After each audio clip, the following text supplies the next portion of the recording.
नमस्कार भक्तगणों, स्वागत है हमारे YouTube चैनल पर। सावन का महीना चल रहा है, यानी शिव भक्ति का समय चल रहा है। अगर आपकी कोई मन्नत पूरी ना हो रही हो या तमाम प्रयासों के बावजूद आपको कैरियर में सफलता ना मिल रही हो या व्यक्तिगत जीवन में परेशानी चल रही हो, मसलन कोई भी दिक्कत हो, तो परेशान होने की बजाय अब के सावन सोमवार का व्रत करके यहाँ बताई गई व्रत कथा का पाठ करें। मान्यताओं के अनुसार कहते हैं कि सावन सोमवार के दिन अगर व्रत रखकर इस कथा का पाठ किया जाए तो जातकों की मनचाही मुराद पूरी हो जाती है। आइए कथा का आरंभ करते हैं। एक साहूकार था जो भगवान शिव का अनन्य भक्त था। उसके पास धन धान्य किसी भी चीज़ की कमी नहीं थी, लेकिन उसकी कोई संतान नहीं थी और वह इसी कामना को लेकर शिव के मंदिर जाकर दीपक जलाता था। उसकी इस भक्ति भाव को देखकर एक दिन माता पार्वती ने शिव जी से कहा कि प्रभु, ये साहूकार आपका अनन्य भक्त है, इसको किसी बात का कष्ट है तो आपको उसे अवश्य ही दूर करना चाहिए। तब शिव जी बोले कि हे पार्वती, इस साहूकार के पास पुत्र नहीं है, ये इसी से दुखी रहता है।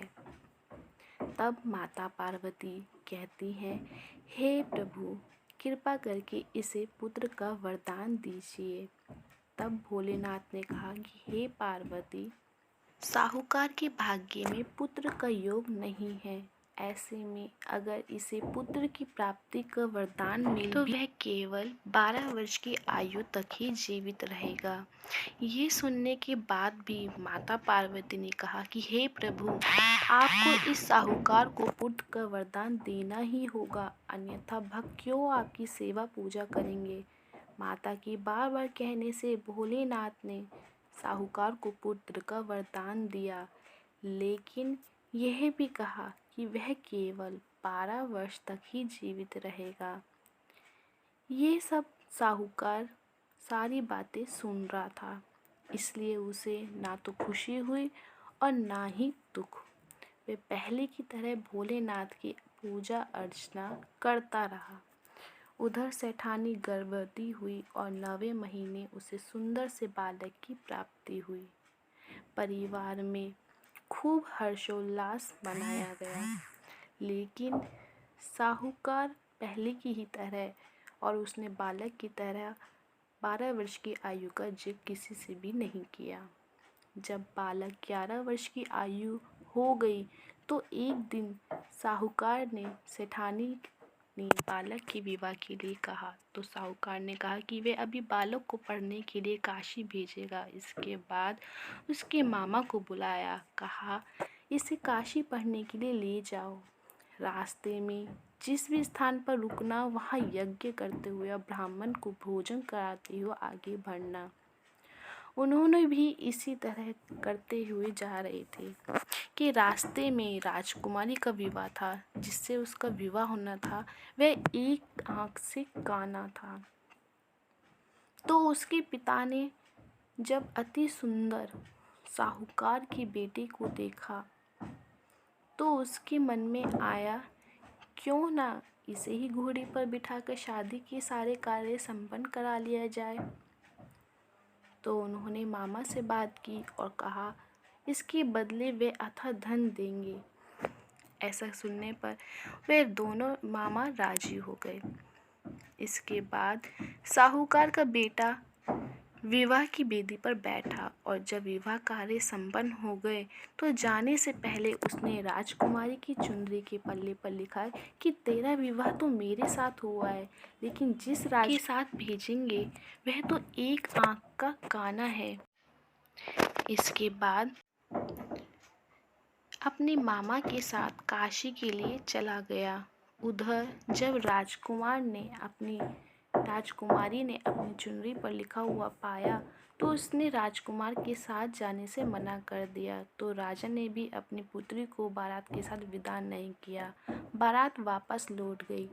एक दिन जब मामा ने यज्ञ रचा रखा था और भांजा बहुत देर तक बाहर नहीं आया तो मामा ने अंदर जाकर देखा तो भांजे के प्राण निकल चुके थे। वह बहुत परेशान हुआ, लेकिन सोचा कि अभी रोना पीटना मचाया तो ब्राह्मण चले जाएंगे और यज्ञ कार्य अधूरा रह जाएगा।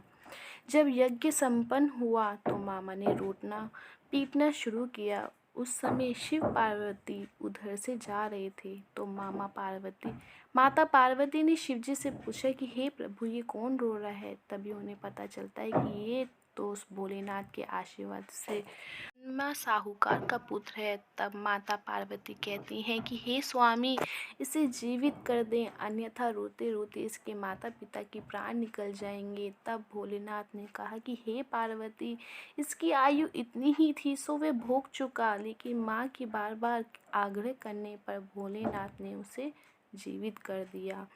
लड़का ओम नमः शिवाय करते हुए जी उठा और मामा भांजे दोनों ने ईश्वर को धन्यवाद दिया और अपनी नगरी की ओर लौटे।